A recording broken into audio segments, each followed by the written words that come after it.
Hi friends, நீங்களாம் நல்லா இருக்கீங்கன்னு நம்புறேன். சர்வதேச லெவலில் வந்து பார்த்தீங்கன்னா அமெரிக்க அதிபர் டொனால்டு ட்ரம்ப்புக்கு ஏதோ மூளையில் அடிபட்டு வந்து பார்த்தீங்கன்னா மண்டை குழம்பி போச்சு. அதனால தான் வந்து பார்த்தீங்கன்னா இன்னைக்கு ஒன்று பேசுகிறாரு, நாளைக்கு ஒன்று பேசுகிறாரு, மாற்றி மாற்றி பேசிகிட்டு இருக்கா அப்படிங்கிற மாதிரி தான் வந்து பார்த்தீங்கன்னா எல்லாருமே பேசிட்டு வந்துட்டு இருக்காங்க.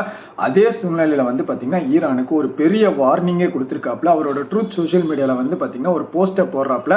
செவ்வாய்க்கிழமை நைட்டு 8 மணி வரைக்கும் தான் வந்து பார்த்தீங்கன்னா ஈரானுக்கு ஒரு டைம் கொடுத்துருக்காப்புல. அந்த டைமுக்குள்ளே வந்து பார்த்தீங்கன்னா அமெரிக்கா கூட ஒரு டீலை மேக் பண்ணல, ஸ்ட்ரெயிட் ஆஃப் ஹார்மோஸையும் ஓப்பன் பண்ணாமல் இருந்துட்டாங்கன்னா ஈரானில் இருக்கக்கூடிய இன்ஃப்ராஸ்ட்ரக்சரு, அதே மாதிரி பவர் பிளான்ட்ஸு, அது மேலே எல்லாமே தாக்குதல் நடத்தும் அப்படிங்கிறத சொல்லிட்டு ரெண்டு கெட்ட வார்த்தையிலையும் வந்து பார்த்தீங்கன்னா ஈரானை திட்டி ஒரு மாதிரி வந்து பார்த்தீங்கன்னா மனுஷன் ரொம்ப வெக்ஸ் ஆகி தான் வந்து இந்த போஸ்டே போட்டிருக்காப்புல. அதுலேயும் குறிப்பாக ஃபர்ஸ்ட் என்ன சொன்னாப்புல, அமெரிக்காவுக்கு வந்து பார்த்தீங்கன்னா இந்த ஸ்ட்ரெயிட் ஆஃப் ஹார்மோஸ் மூலிமா வந்து பார்த்தீங்கன்னா எண்ணெயே தேவையில்லை அப்படிங்கிறத வந்து மென்ஷன் பண்ணாப்புல. இன்னொரு பக்கம் எல்லா நாடுகளையும் வந்து பார்த்தீங்கன்னா கூப்பிட்டாப்புல, வாங்க வாங்க ஸ்ட்ரெயிட் ஆஃப் ஹார்மோஸ் ஓப்பன் பண்ணலாம் அப்படின்னு சொல்லிட்டு எல்லாரையும் கூப்பிட்டாங்க. யாருமே வர கிடையாது, இவர் கூட வந்து நிற்கவும் கிடையாது.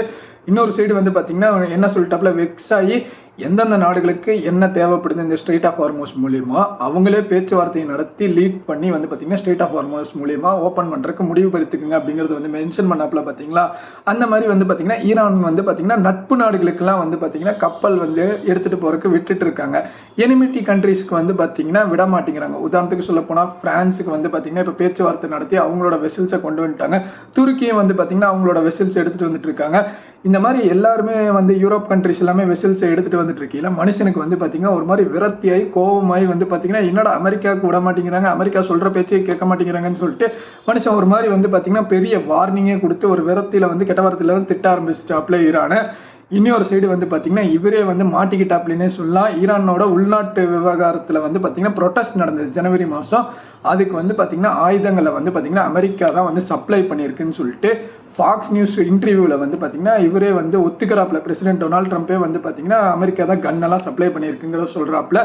ரெஸ்கியூ ஆப்ரேஷன் நடந்தது வந்து பார்த்தீங்களா, அந்த ரெஸ்கியூ ஆப்ரேஷனில் வந்து பார்த்தீங்கன்னா இருந்திருக்கக்கூடிய சோல்ஜர்ஸ் கிட்ட பேசிட்டு நியூயார்க் டைம்ஸ் வந்து ஒரு ரிப்போர்ட் வெளியிடுறாங்க. அந்த ரிப்போர்ட்டில் வந்து என்ன சொல்லியிருந்தாங்கன்னு வந்து பார்த்தீங்கன்னா இவங்களோட 7க்கும் மேற்பட்ட ஜெட்டுகள் வந்து பார்த்தீங்கன்னா ஷூட் அவுட் பண்ணிட்டோம் அப்படிங்கிறத வந்து பார்த்தீங்கன்னா சொல்கிறாங்க. அதில் குறிப்பாக வந்து இதுக்கான காரணம் என்ன சொல்கிறாங்கன்னு வந்து பார்த்தீங்கன்னா இந்த மண்ணு நிறைந்த பகுதிக்குள்ளே வந்து லேண்ட் பண்ணிட்டாங்க. அந்த பகுதியிலேருந்து எடுத்துகிட்டு வர முடியாமல் ஒரு பக்கம் வந்து பார்த்தீங்கன்னா நாங்கள் வேற ஜெட்டு இதில் தான் தப்பிச்சு நாங்கள் வந்தோம், ஈரான் கைவசம் இதெல்லாம் சிக்கிடக்கூடாதுங்கிறதுக்காக வந்து பார்த்தீங்கன்னா அமெரிக்காவே இதெல்லாம் டிஸ்ட்ராய் பண்ணிட்டு வந்துட்டோம் அப்படிங்கிறத வந்து மென்ஷன் பண்ணுறாங்க. இன்னொரு பக்கம் ஐஆர்ஜிசி தரப்புலேருந்து என்ன மென்ஷன் பண்ணுறாங்கன்னு வந்து பார்த்தீங்கன்னா நாங்கள் வந்து பார்த்தீங்கன்னா இவங்களை பார்த்தோன்னே நாங்கள் அட்டாக் பண்ணிக்கிட்டு இருந்தோம், அட்டாக் பண்ணிட்டு இருந்ததுலேருந்து இவங்க தப்பிச்சு போக முடியாமல் வந்து பார்த்தீங்கன்னா யூஎஸோட சோல்ஜர்ஸும் வந்து இறந்துருக்காங்க. அதனால வந்து பார்த்தீங்கன்னா இந்த விமானங்கள்லாம் நாங்கள் தான் சுட்டு வீழ்த்தணும் அப்படின்னு சொல்லிட்டு ஐஆர்ஜிசி தரப்புலேருந்து சொல்கிறாங்க.